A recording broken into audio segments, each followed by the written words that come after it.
ओम श्री सद्गुरु परमात्मने नमः।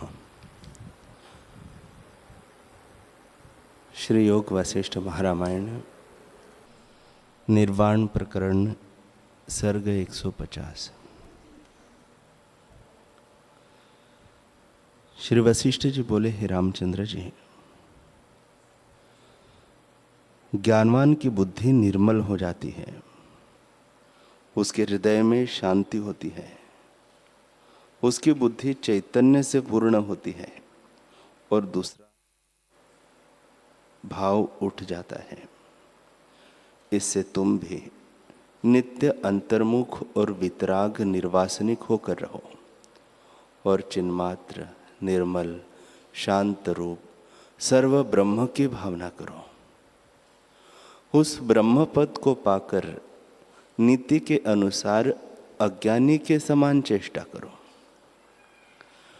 जो हर्ष का स्थान हो उसमें हर्ष करो और शोक में शोक करो, पर हृदय में आकाश की तरह निर्लिप्त रहो। हे रामचंद्र जी, जब इष्ट की प्राप्ति हो तो उसका स्पर्श करो, परंतु हृदय में उसकी तृष्णा न करो। जब युद्ध प्राप्त हो तब शूरमा होकर युद्ध करो। जो दीन हो उस पर दया करो। जो राज्य प्राप्त हो तो उसको भोगो, और जो कोई कष्ट प्राप्त हो तो उसको भी भोगो। ये सब चेष्टाएं अज्ञानी की तरह करो, पर हृदय में समता रखो। आत्मा से भिन्न कुछ न फुरने दो और राग द्वेष से रहित सदा निर्मल रहो। जब तुम ऐसे निश्चय को धारण करोगे तब तुमको कुछ खेद न होगा। चाहे बड़ा दारुण दुख पड़े और इंद्र का वज्र ऊपर पड़े तो भी तुमको वह स्पर्श न करेगा। हे रामचंद्र जी, तुम्हारा रूप न शस्त्र से कटता है, न अग्नि से जलता है, न जल से गलता है और न पवन से सूखता है। वह केवल निराकार, अजर, अमर और सबका अपना रूप है। हे रामचंद्र जी, कष्ट तब होता है जब विलक्षण वस्तु होती है, और अग्नि तब जलती है जब काष्ठ आदि भिन्न वस्तु होती है। अग्नि को अग्नि तो नहीं जलाती और जल को जल तो नहीं गलाता। इससे तुम अपने स्वरूप में स्थित हो रहो। हे रामचंद्र जी, संवित रूप आलय सा स्थित स्थान है, उसमें स्थित हो रहो। जैसे पक्षी सब ओर से संकल्प को त्याग कर आलय में जब स्थित होता है तब सुख पाता है, वैसे ही जब तुम सब कलना को त्याग कर अंतर्मुख संवित में स्थित होंगे तब राग द्वेष रूपी कोई द्वंद्व न रहेगा। हे रामचंद्र जी, संसार रूपी समुद्र का बड़ा प्रवाह है। आश्रय बिना कोई उससे निकल नहीं सकता। वह आश्रय मैं तुमसे कहता हूं। तुम अनुभव रूप आत्मा का आश्रय लेकर संसार समुद्र के पार हो जाओ। विलंब न करो और अपने आप में स्थित हो जाओ। हे रामचंद्र जी, यदि कोई संसार रूपी वृक्ष का अंत जानना चाहे तो नहीं जान सकता। संसार एक वृक्ष है, उसमें चैतन्य मात्र सुगंध है। वह तुम्हारा अपना रूप है, उसको ग्रहण करो। जो सबका अधिष्ठान है, उसको जब ग्रहण किया तब सबको ग्रहण किया। हे रामचंद्र जी, जो कुछ प्रपंच तुमको भासित होता है वह सब आत्म रूप है, उसी की भावना करो। जागृत में सुषुप्त हो रहो और सुषुप्त में जागृत रहो।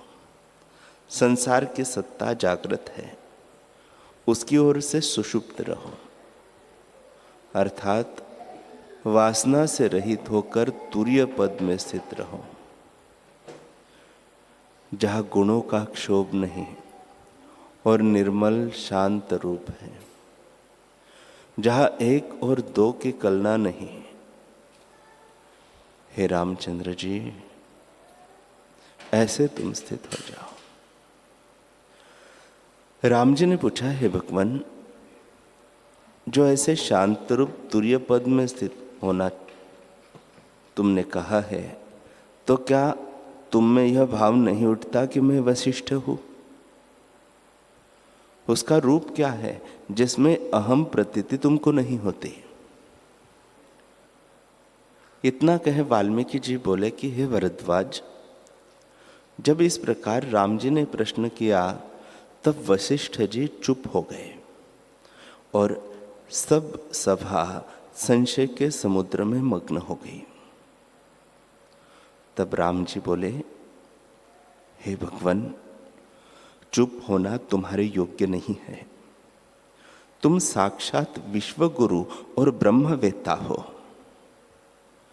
ऐसी कौन बात है जो तुमको न ज्ञात हो? क्या मुझको उसके जानने का अधिकारी नहीं देखते? जब ऐसे राम जी ने कहा तब वशिष्ठ जी एक घड़ी के उपरांत बोले, हे रामचंद्र जी, असामर्थ्य से मैं चुप नहीं हुआ, परंतु जो तुम्हारे प्रश्न का उत्तर है वही दिया। तुम्हारे प्रश्न का उत्तर चुप्पी ही है। जो प्रश्न करने वाला अज्ञानी हो तो उसको अज्ञान लेकर उत्तर देते हैं, और जो ज्ञानवान हो तो उसको ज्ञान से उत्तर देते हैं। पहले तुम अज्ञानी थे, तब मैं सविकल्प उत्तर देता था।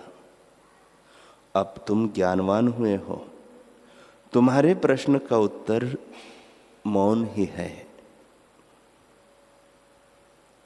हे रामचंद्र जी, जो कुछ कहना है वह प्रतियोगी से मिला हुआ है। प्रतियोगी बिना शब्द के मैं कैसे कहूं? प्रतियोगी बिना शब्द के मैं कैसे कहूं? पहले तुम सविकल्प शब्द के अधिकारी थे और अब तुमको निर्विकल्प का उपदेश किया है। हे रामचंद्र जी, शब्द चार प्रकार के हैं। एक सूक्ष्म अर्थ का, दूसरा परमार्थ का, तीसरा अल्प और चौथा दीर्घ। तीन कलंक इनमें रहते हैं। एक संशय, दूसरा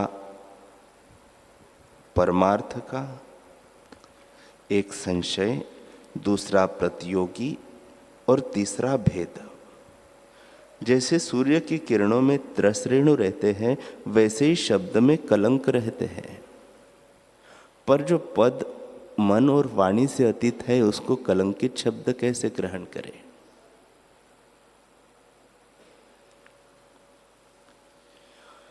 हे रामचंद्र जी, काष्ठ मौन उसको कहते हैं जहां इंद्रियां न फुरे, न मन फुरे और कोई स्फुरण न हो। ऐसे पद को मैं वाणी से कैसे कहूं?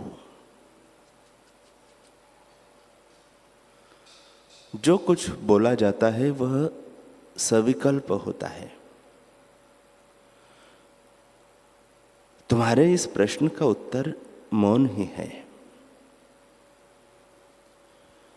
राम जी ने पूछा, हे भगवान, तुम कहते हो कि बोलना सविकल्प और प्रतियोगी सहित होता है, तो जो कुछ ब्रह्म में दूषण है उसका निषेध करके कहो।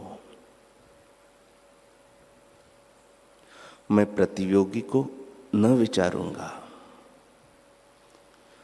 वशिष्ठ जी बोले, हे रामचंद्र जी, मैं चिदाकाश स्वरूप चैत्य से रहित चिन्मात्र शांत रूप सम और सर्व कलना से रहित केवल आत्म तत्व मात्र हूं, और तुम और जगत भी चिदाकाश है। अहम त्वम कोई नहीं, क्योंकि दूसरी सत्ता कोई नहीं। सब अहम संवेदन से रहित शुद्ध चिदाकाश है।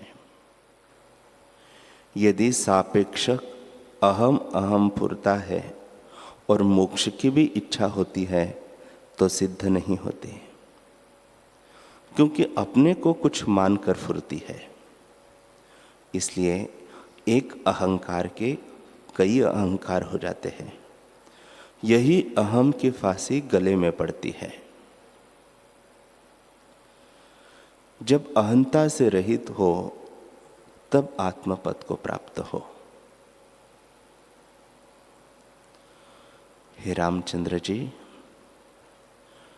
जब शव की तरह हो जावे और कुछ अभिमान न उठे तब संसार समुद्र से पार हो।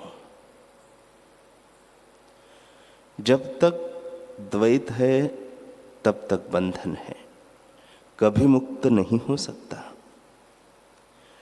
जैसे जन्म का अंधा चित्र की पुतली को नहीं देख सकता, वैसे ही अहंता से युक्त मुक्ति नहीं पा सकता। जब अहंता का अभाव हो तब कल्याण हो। स्वरूप के ऊपर अहंता का ही आवरण है। हे रामचंद्र जी, जब जीव चेतन होकर उपजा तब उसको बंधन पड़ा, और जब जड़ संवित शून्य हो तब कल्याण हो। जब चैतन्य मुखत्व होता है तब जीव होता है। मनुष्य का शरीर पाकर जब चैत्य से रहित शुद्ध चैतन्य प्रत्यक आत्मा में स्थित होता है तब मनुष्य जन्म सफल होता है। मनुष्य जन्म पाकर पाने योग्य पद पा सकता है। हे रामचंद्र जी, यदि मनुष्य जन्म को पाकर आत्म तत्व को न जानेगा तो और किस जन्म में जानेगा। यह संसार चित्त के फुरने से उत्पन्न हुआ है। जब चित्त संसरण से रहित हो तब केवल ही भाव स्वरूप भासित हो। ज्ञानवान की दृष्टि में अब भी कुछ नहीं हुआ, केवल आत्म स्वरूप ही भासित होता है, और फुरना और न फुरना दोनों तुल्य दिखाई देते हैं। अंतःकरण चतुष्ट आत्मस्वरूप है और अज्ञानी को भिन्न भिन्न भासित होते हैं। इसी से चित्त आदि जड़ और मिथ्या है। आत्मस्वरूप से सब आत्मस्वरूप है। आत्मा देश काल और वस्तु के परिच्छेद से रहित है। ज्ञानी को सब आत्मा ही दिखता है। वह चाहे कैसे ही चेष्टा करे, वह लोक धन पुत्र आदि सब ऐष्णाओं से रहित केवल आत्म अनुभव रूप में स्थित है। उसको अपना रूप जानता है। हे रामचंद्र जी, जिस पद को वह प्राप्त होता है उस पद को वाणी नहीं कह सकती। वह अनिर्वाच्य पद है। जो पुरुष कहता है कि अहम ब्रह्मास्मि, अर्थात मैं ब्रह्म हूं और यह जगत है, तो जानिए कि उसको ज्ञान नहीं उपजा, उसको शास्त्र श्रवण का अधिकार है। जैसे कोई कहे कि मेरे हाथ में दीपक है और अंधकार भी मुझको देख पड़ता है, तो जानिए कि इसके हाथ में दीपक नहीं। वैसे ही जब तक जगत भासित होता है तब तक ज्ञान नहीं उपजता। हे रामचंद्र जी, अब भी निर्वाण पद है, किससे किसको कौन उपदेश करे।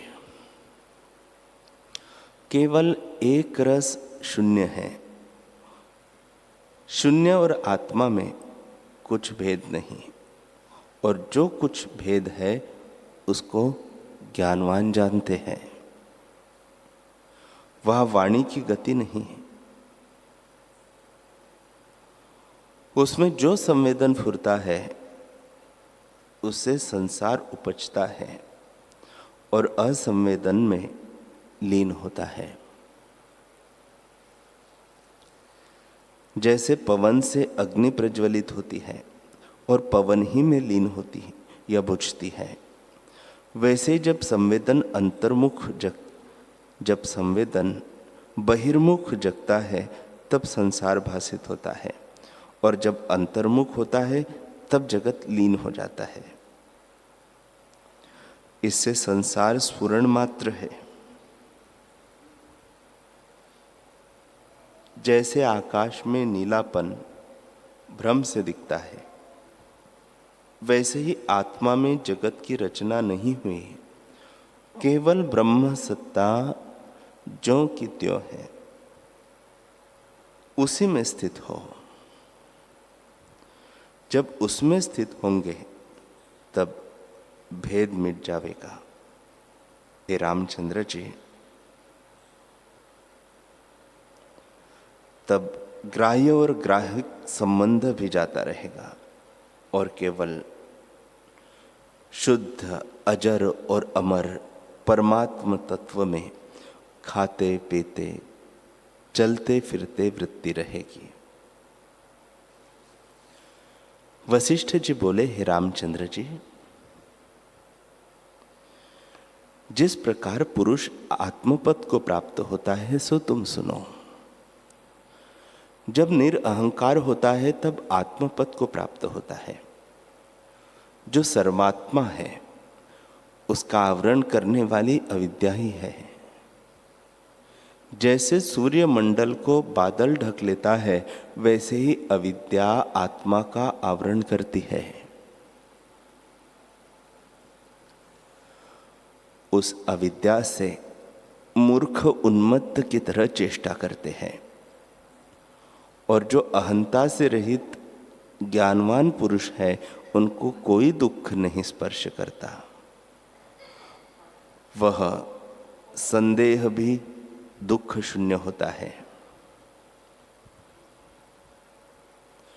जैसे भीत पर लिखी युद्ध की सेना देखने भर को क्षुब्ध दिखती है परंतु शांत रूप होती है, वैसे ही ज्ञानवान की चेष्टा में भी क्षोभ दिखता है परंतु वह सदा अक्षोभ और निर्वाण रूप है। वह वासना सहित देख पड़ता है पर सदा निर्वासनिक है। जैसे जल में लहर और चक्कर के क्षोभ दिखते हैं परंतु वे जल से भिन्न नहीं होते, वैसे ही ज्ञानवान को ब्रह्म से भिन्न कुछ नहीं भासित होता। जिसके हृदय से दृश्य भाव शांत हो गया है पर बाहर से क्षोभ दिखता है तो भी वह मुक्त रूप है।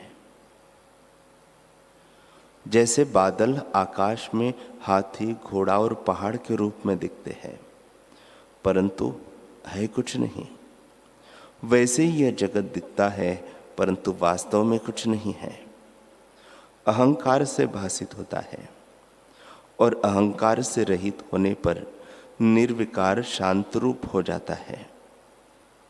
हे रामचंद्र जी, जो ऐसे निरहंकार आत्मपद है उसको पाकर ज्ञानवान शोभित होता है। शरत काल का आकाश क्षीर समुद्र और पूर्णमासिका का चंद्रमा भी ऐसा शोभित नहीं होता जैसा ज्ञानवान पुरुष शोभा पाता है। हे रामचंद्र जी, अहंता ही इस पुरुष का मैल है। जब अहंता नष्ट हो तब स्वरूप की प्राप्ति हो और संसार के पदार्थों की भावना निवृत्त हो, क्योंकि वह भ्रम से उपजी थी।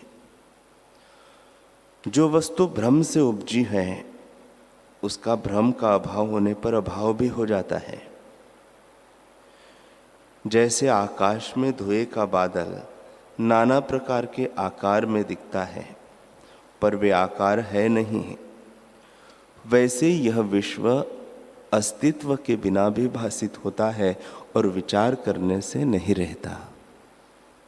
हे रामचंद्र जी, जब तक संसार की वासना है तब तक बंधन है। जब वासना निवृत्त हो तब आत्मपद की प्राप्ति हो। संपूर्ण कलना मिट जावे और इंद्रियों के इष्ट अनिष्ट में तुल्य बुद्धि हो, तब वह यद्यपि व्यवहार करता हो तो भी शांत रूप है। जैसे शव को राग द्वेष नहीं उत्पन्न होता, वैसे ही ज्ञानी निर्वाण पद को प्राप्त होता है, जिसमें सत या असत शब्द कोई नहीं, केवल ब्रह्म स्वरूप है। बल्कि ब्रह्म कहना भी नहीं बनता, केवल अद्वैत आत्मतत्व मात्र है। हे रामचंद्र जी, विश्व भी वही चैतन्य आकाश रूप है। जैसी जैसी भावना होती है वैसा ही वैसा चैतन्य होकर भासित होता है। जब जगत की भावना होती है तब नाना प्रकार के आकार दिखते हैं और ब्रह्म की भावना से ब्रह्म भासित होता है। जैसे विष में यदि अमृत की भावना होती है और उसे विधि पूर्वक खाते हैं तो वह विष भी अमृत हो जाता है, और जो विधि बिना खाइए तो मृत्यु का कारण होता है। वैसे ही इस संसार को यदि विधि संयुक्त देखिए, अर्थात विचार करके देखिए, तो ब्रह्म स्वरूप भासित होता है, और जो विचार बिना देखिए तो जगत का रूप भासित होता है। पर विचार तब होता है जब अहंकार निवृत्त होता है। अहंकार आकाश में उपजा है, आकाश शून्यता में उपजा है, और शून्यता आत्मा के प्रमाद से उपजी है।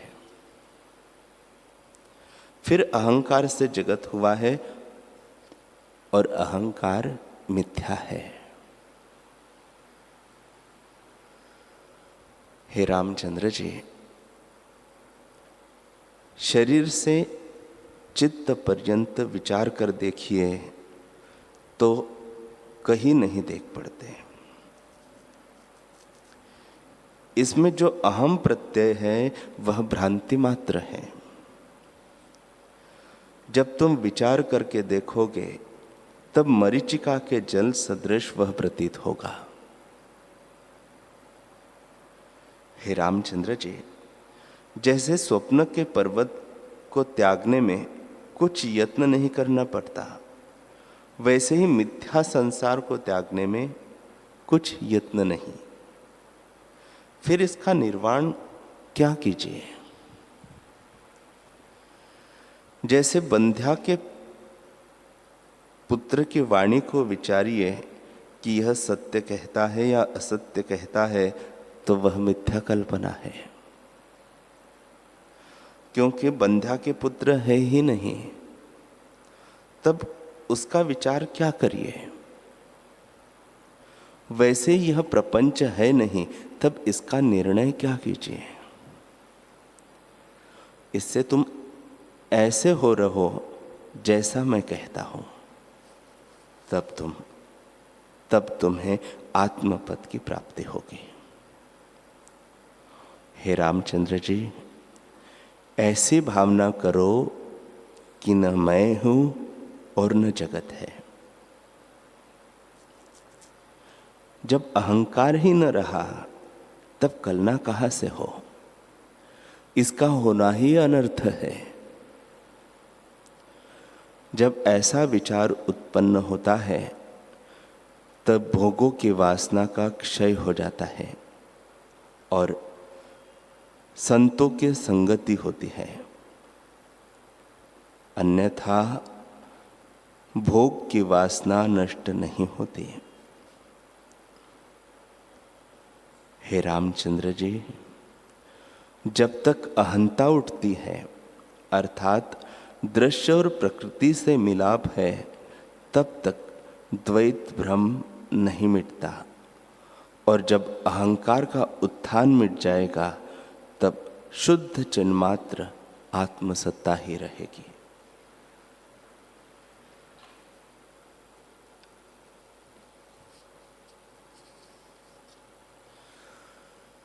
हरि ओम।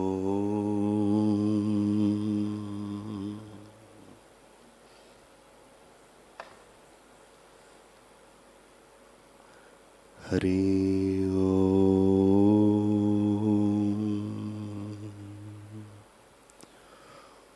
ओम। सहनाववतु सहनौ भुनक्तु सह वीर्यं करवावहै तेजस्विनावधीतमस्तु मा विद्विषावहै। ओम शांति शांति शांति। श्री सद्गुरुदेव भगवान की जय।